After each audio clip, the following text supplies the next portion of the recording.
They said I wouldn't make it. Hi, I'm Dr. Vershern Edwards. Something wonderful is happening today. Welcome to my channel. Please like and subscribe. It will help me out so much. So today we're continuing our series, but we're adding a layer to it. Let it go. Let it all go. Today in the house, we have Eckhart Tolle, Manifestation, Steps in Manifesting Your Dream. We also have Louise Hay of Hay House Publishing, and we're going to explore the work that she has done in developing her publishing company. And you can develop your company, whether it's small or big, in developing your dream, your passion. This is your time. This is your time to shine within so the world can enjoy. We need you now. Don't give up. You're almost there. Really, you're really there. You just have to be aware that you are there. So we need you. We love you. There's great love for you here. And we're going to get into talking. First, we're going to discuss Eckhart Tolle. And he's talking about his manifestation. It's a several series of it talking about manifestation, conscious manifestation, not you being thoughtful, the head, getting out of the head and into the heart, and using the mind and the heart together, and they merge and they go out. They come together and then they go out. So that's what we're looking at and doing. So this is to manifest your dreams. So whenever you're experiencing, this is what Eckhart Tolle is saying, whenever you're experiencing a disruption in your life, your mind is going to go crazy. It's going to start establishing stories and narratives about what's going on that may not even be in reality, but you're taking it farther and farther. But your inner being, your Christ mind within, is calm and peaceful. And you can use that energy, that disruptive energy, to create, to consciously manifest. Because what's going on out there is going on out there, and it's there to stimulate you. It's coming in, and it's going to disrupt that comfort zone, or a zone that you just wasn't even aware that you had a conscious, that you had an inner being. So it's there, and it comes often. And as you settle into it, it settles in again, and it comes in again. But it comes a little less as you get deeper into your spiritual, because you are more aware of your feelings. You're aware of when you get angry. You're aware when you get pissed off. You're aware when you're happy. And you can carry that out into the world. So as you experience your inners, and using less of your mind and more of your heart to create your conscious manifestation. So, and you want to give another step, you want to give your full attention to whatever feeling you have. If you're feeling angry, without lashing out, if possible, to really settle in and seeing what's really going on. Am I creating this in my mind? Or is it something in me that needs to be resolved? Because whatever is going on in here, I'm projecting out. Just talking to myself, I'm projecting out. If I'm feeling sad, someone is going to come up and say, hey, you look sad. What's going on? Then it's something in me. But sometimes we have a narrative going on in our head since childhood. You know, they don't respect me. They don't like me. They don't value me. I'm fat. Even when you lose weight, you still see yourself fat because you haven't changed the narrative that's going on in your head.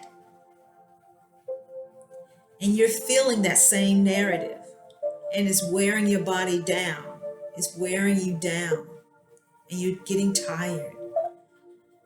You're tired of seeing this. disruption in your life. You're tired of seeing this thing, whatever it is going on.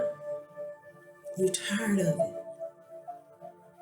But it's your inner being, even your body saying, let's change the narrative. Let's change the way we think about ourselves, how we treat ourselves, how we feed ourselves, how we present ourselves to the world. You have to change and adjust the narrative. And adjusting the narrative, Louise Hay, in her book, The Power is Within You. Louise Hay changed her life. At 60 years old, she started a publishing company.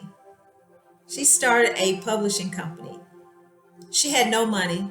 She had a vision and a drive and a determination. More importantly, she was focused on what she wanted.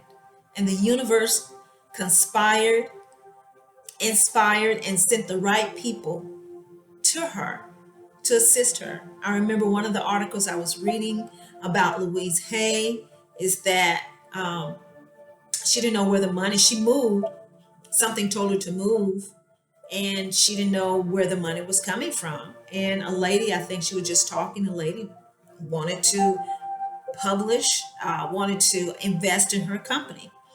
So with that, Hay Publishing Company was developed. She wanted to develop an area where spiritually minded publications could be published.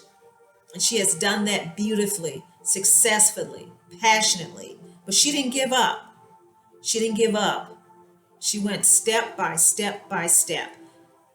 Each step felt good and she kept going and kept listening to the inside and less of her mind. Now, her mind kicked in once the business got going. Yes, the mind kicked in, but she balanced it, the mind and the heart, keeping her focus, her mission on delivering quality product for spiritually minded people that wanted to awake, that were awakened, that wanted to awake and know more about the spirituality, the Christ consciousness that we're in.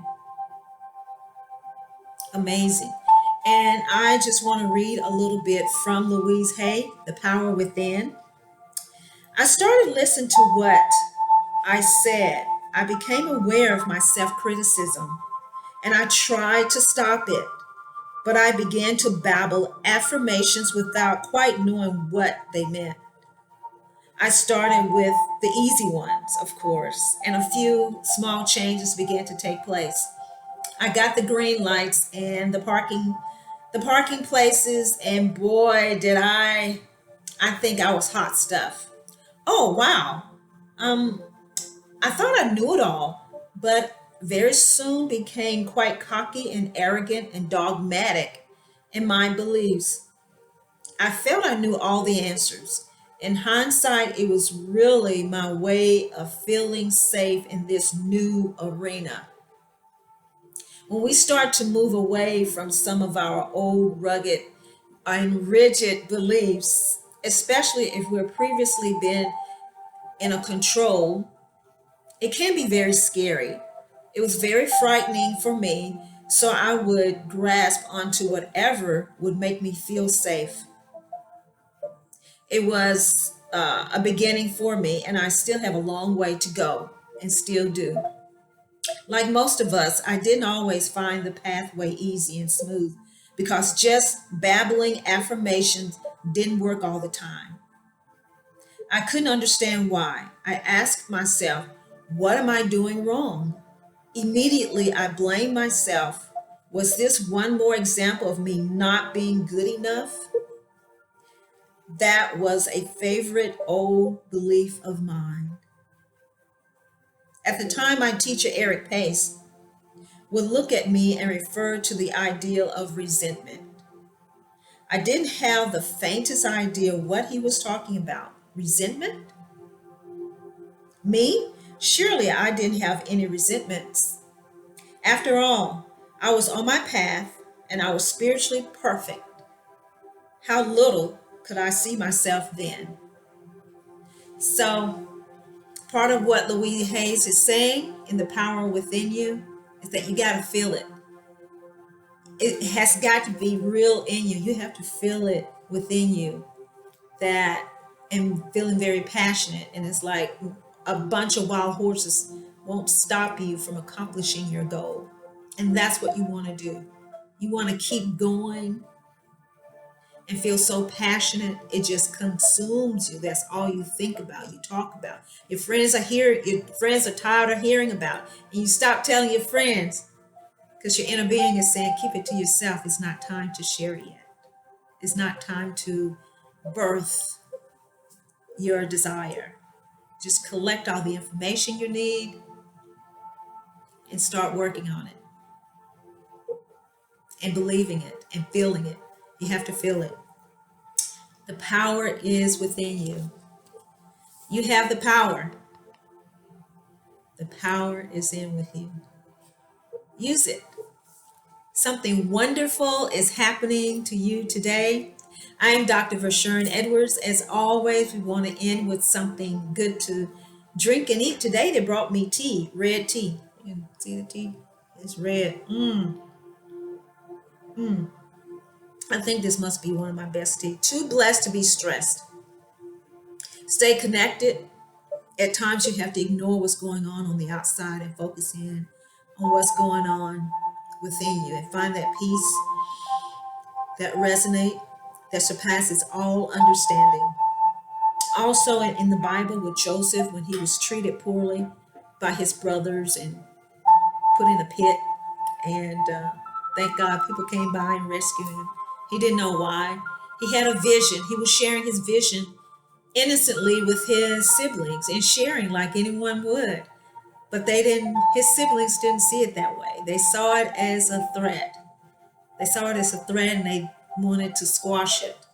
So they did. They thought they did. Years later, when the famine hit and they needed food to survive, if they wanted to survive, and they didn't recognize Joseph, Joseph recognized them. So with much, he brought them in, provided food for them, and loved them.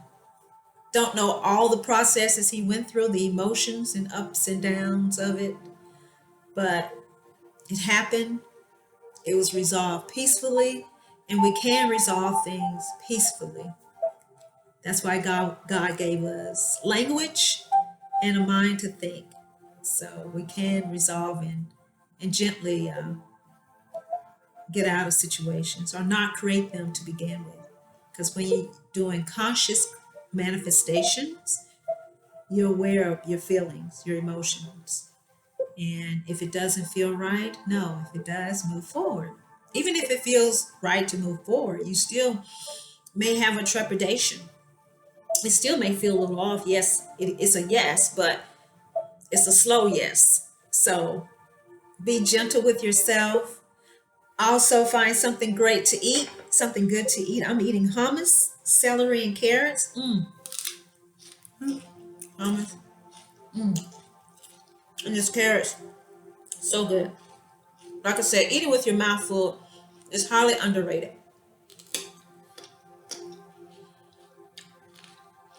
I am Dr. Vershern Edwards. Please like and subscribe to my channel. There is great love for you here. Be gentle with yourself.